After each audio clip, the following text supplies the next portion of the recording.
After working with HTC on the Vive and ironing out the kinks, we have a new headset and controller combo that's hoping to revolutionize virtual reality. And brace yourself, this is pretty shocking, but Valve actually released something. Sure, it's a light box you strap to your face and not Half-Life 3, but I'll take it. Valve seems as addicted to not creating things as I am to buying VR headsets. Like, I don't know what to do. They just keep showing up, and I gotta pay rent this month. They're gonna kick me out, and I don't have to live in reality, and I don't want to live in reality. I want to live in virtual reality. That's where I want to stay. Wait, what if I had a video that was sponsored?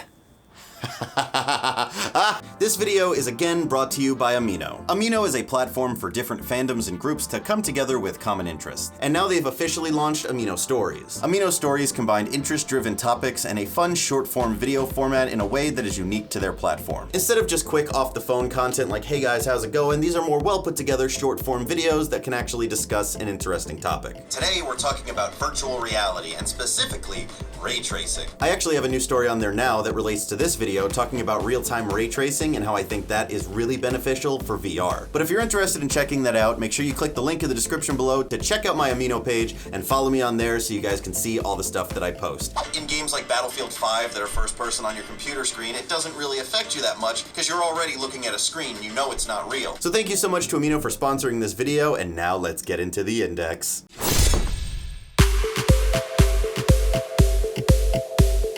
So I haven't talked much about VR on this channel, but I really do think it's the future of gaming. If you haven't tried VR before, and I mean real VR, not that Google Cardboard or phone stuff, then you really should. So many people think VR is this gimmick like the Kinect or motion controls, but to me it was eye-opening. The first time I took the headset off and had that feeling of like, whoa, where am I was hooked. And after playing VR shooters, ducking and diving around cover for dear life, stuff like this just feels boring.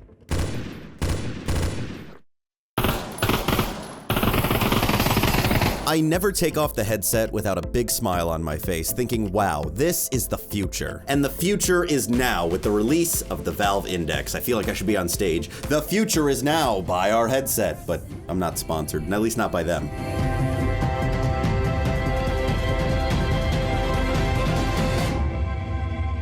So the Index is not a cheap piece of technology. I previously owned the original HTC Vive that I got as a Christmas present for myself in 2017. With big purchases like this, I try to justify it the best I can. I mean, nobody really needs a VR headset. That being said, 2 years later, would you believe the Index goes on pre-order just a few days before my birthday?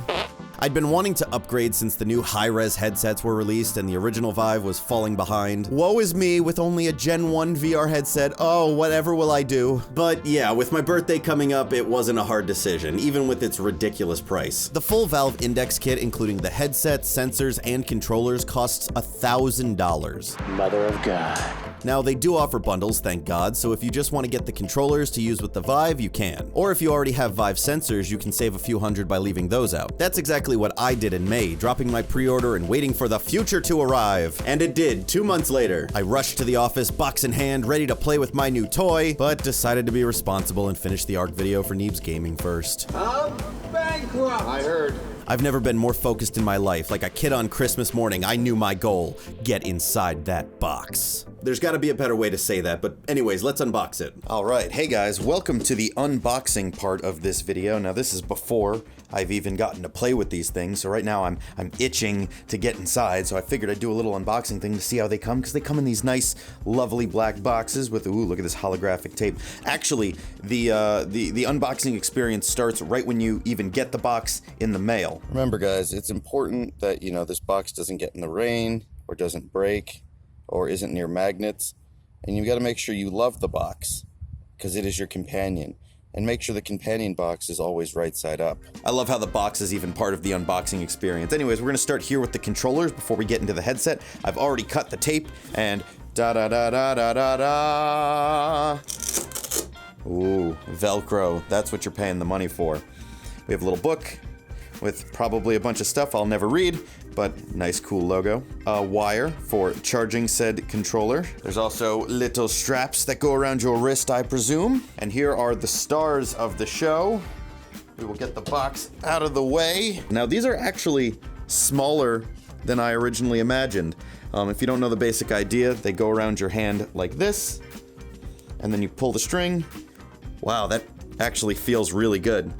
I mean, it better. They've been working on these for like 5 years, but cool. Then we have the big boy right here, the actual headset. We will open it up. Here we go. Ooh. I don't know if you can see this part right here. That definitely looks like futuristic. It looks like 80s futuristic, like RoboCop or something. Again, we have a little book and the headset itself. Now, I have base stations, so I didn't end up getting those. So this is all that you get in the package here. I love this, like this shiny aesthetic. Like I feel like this is gonna be a fingerprint magnet after a while, but okay. So it's just magnetic. They're sunglasses. They're basically little sunglasses.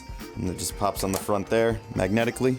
Cool. I would actually want to see, can I get like custom ones of these that are still see-through but have customized things? Maybe get an AnthonyCSN, get a duck on there? Duck, sit up.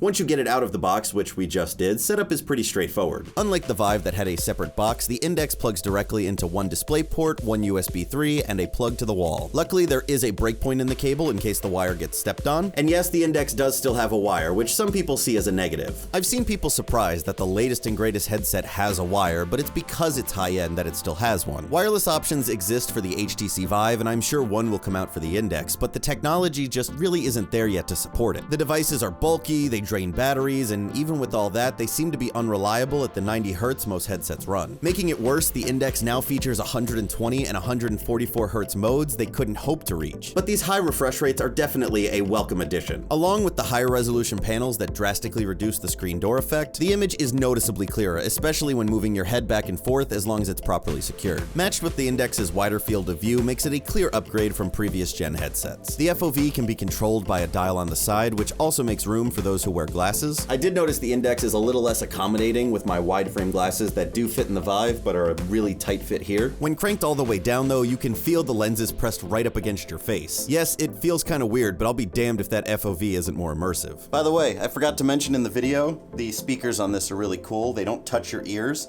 so you can still hear around you, but they sound really good like their headphones, so good job, Valve. That's one thing I can say for the headset overall. It has small changes that make it more immersive as a whole.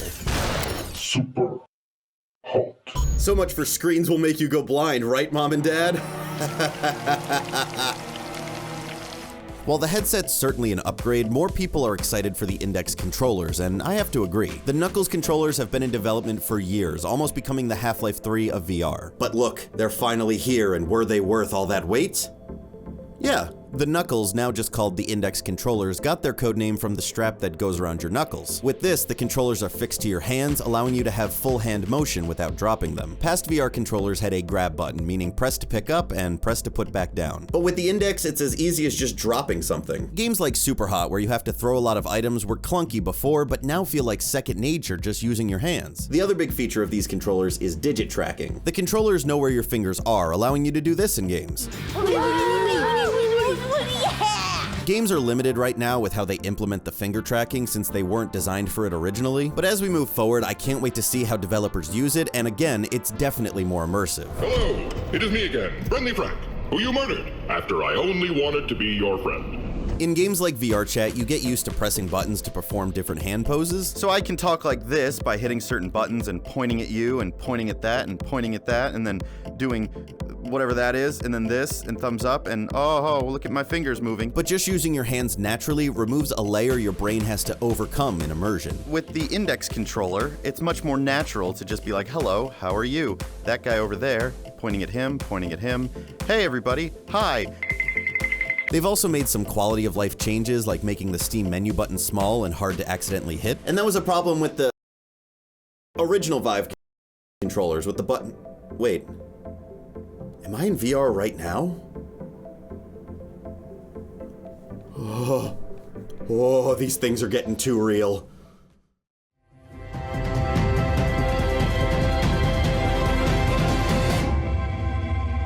So yes, the new hardware is cool, but you're here to find out if it's worth it. To be clear, you get what you pay for here, a new benchmark in virtual reality at home. But $1,000 is still a lot of money, and do you need high-end stuff to get a really good VR experience? As much as I love my new baby, no, you don't. I think one of the biggest misconceptions with VR is it's out of reach for most people, and in 2016, yeah, it was, but it's come a long way. I have a Windows mixed reality headset for the house that only cost $120 refurbished online. It does require require a PC, but nothing crazy to enjoy most VR games. I have a GTX 970 at home, and it works pretty well with most titles. Okay guys, check this out. Completely wireless VR experience. I mean, there's obviously a backpack, but that's about it. They have basic motion controllers that really eat batteries, and inside-out tracking, meaning they use cameras on the front with no sensors required. People rag on Windows mixed reality headsets like it's an exclusive club to own good VR, but I'll be honest, it's a pretty similar experience considering the price gap. Yes, higher resolutions are nice, and yes, the controller tracking gets weird behind the back, but overall, you can still experience a lot of what VR has to offer at a fraction of the cost. And that's just on the PC side of things. The Oculus Quest is a new standalone headset that could be big with more casual players. While it's nice to have the end-all be-all, the mainstream just wants to have some fun, and that's what the Quest allows. You can have more than one world to explore. My mother could figure out a Quest where she wouldn't even be able to find the DisplayPort on the back of my computer for the index. Hey Mom, what's a DisplayPort? What's what? What's a DisplayPort? I have no idea. Thank you.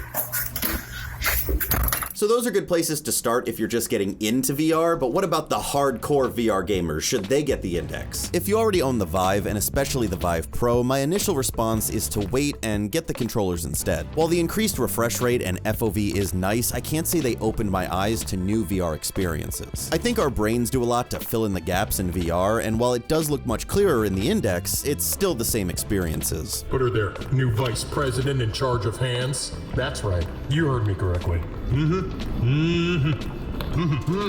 In some games like Standout, a PUBG knockoff, you can feel at a disadvantage at range, but it's up to you if that slight advantage is worth the price. And for those who don't have a headset and just want to jump into the deep end, then yeah, get the Index. It's probably the best you can buy. Each headset that launches with new features is a stepping stone to the dream of fully immersive VR. Like the early days of console gaming, features like rumble packs or finger tracking get introduced and become standard going forward. This is the Rumble Pack. While it might be hard to know when to jump in, right now is definitely an exciting time for VR as it continues to grow. Consumers at every level can experience VR these days, and the Valve Index is just pushing the cutting edge further into the future! Wait.